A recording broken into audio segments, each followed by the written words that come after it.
বাংলাদেশের ভালো করতে চাইলে আপনি হয় মরবেন নাইলে বেজ্জত হবেন। আপনি কোনটা আমার মনে হয় কোন একটা আমার হওয়ার সময় কাছাকাছি। হত্যার হুমকি পেল আলোচিত সাংসদ ও সোশ্যাল মিডিয়ার প্রতিবাদী কণ্ঠস্বর ব্যারিস্টার সুমন। চ্যানেল আইকে দেয়া এক সাক্ষাৎকারে এমনটাই নিশ্চিত করেন তিনি। অনেকেই আমাকে থ্রেটের কথা বলেছেন, এগুলো আমি আমলে নিই নি। এইবার প্রথম আমাকে আমার থানার ওসি সাহেব জানিয়েছেন যে তাকে কেউ জানিয়েছে, অজ্ঞাতনামা একজন ব্যক্তি, যে উনাকে বলেন যে একটা থ্রেট আছে, 4-5 জনের একটা কিলার গ্রুপ, একটা কন্ট্রাক্ট কিলার কন্ট্রাক্ট করে আসছে এবং উপরে কিছু লোকজন আছে যাদেরকে তারা যারা তাদেরকে হায়ার করছে। ব্যারিস্টার সুমনকে হত্যার হুমকির বিষয়টি তাকে নিশ্চিত করেছেন হবিগঞ্জের এক পুলিশ কর্মকর্তা। এ সময় তিনি পুলিশ কর্মকর্তার দায়িত্বের ব্যাপারে কঠোর সমালোচনা করেন। তা আমার দুঃখের বিষয়টা কোথায় জানেন? দুঃখের বিষয়টা হচ্ছে গিয়ে যে ওসি সাহেব পাইছেন কিন্তু খবরটা 2 দিন আগে।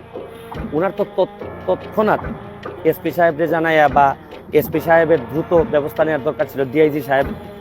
বরং আমি আইসা জিডি করার লাগলো কেন? এখন জন্ম সনদ দিয়ে খোলো বিকাশ স্টুডেন্ট অ্যাকাউন্ট। নিজের বিকাশ নিজে কর। একমাত্র আইজিপি মহোদয়ের সাথে কথা বলার পর উনি কিন্তু আমার মতোই চিন্তা করছেন যে আপনার জিডি করারই তো প্রয়োজন, এটা পুলিশি ব্যবস্থা নেওয়ার কথা।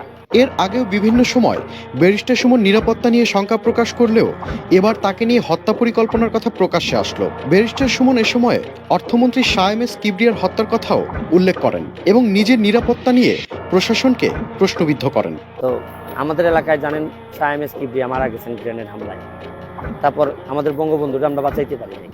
তাই এখন আমার বিষয়টা এরকম হয়ে গেছে যে মনে হয় যে একটা অপমৃত্যু একটা রেকর্ড করার জন্য বসে আছেন। আমি আন্তর্জাতিক অপরাধ ট্রাইব্যুনালের প্রসিকিউটর ছিলাম, আমি এখন মেম্বার অফ পার্লামেন্ট। সব কিছু বিবেচনায় আমার যে সিকিউরিটির যে অবস্থা, এই সিকিউরিটিতে আসলে যারা সিকিউরিটি দেন তারা যে কি চাচ্ছেন আমি তো বুঝে উঠতে পারতেছি।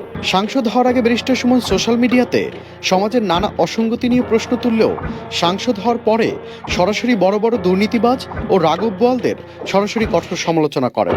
এ সময় তিনি সাংসদ আনার হত্যার প্রসঙ্গ টেনে নিজের সাথে তুলনা করে বলেন, আমি মারা গেলেও হয়তো এমন আসামি ধরা হবে। আমাদের একজন এমপি আনার মারা যাওয়ার অভিযোগ যে নাকি সে মারা গেছে, এখন আমরা ফাইনাল কনক্লুশন পাই নাই। তো তার ব্যাপারও তো খুব বেশি যে কিছু হয়েছে আমরা তো পাইনি, হয়তো ডিবি খুব সফলতার সাথে কিছু আসামি ধরছে, কিন্তু তা তো মারা যাওয়ার পর। তা আমার হয়তো এইরকমই ভাবে আসামি সব ধরা পড়বে মারা যাওয়ার পর। চলতি বছরের শুরু থেকে সাংসদ হওয়ার পর থেকেই দেশের সাধারণ মানুষের ভালোবাসা ও ভরসার মানুষ হয়ে ওঠেন ব্যারিস্টার সুমন। অন্যায়ের বিরুদ্ধে দ্বিধাহীন কথা বলতে পারা তার জন্য কাল হয়ে দাঁড়ায় কিনা এ নিয়েও বেশ উদ্বেগ প্রকাশ করেন তার অনুসারী, ভক্ত ও সাধারণ জনগণ। তানফিল লিমন, চ্যানেল আই।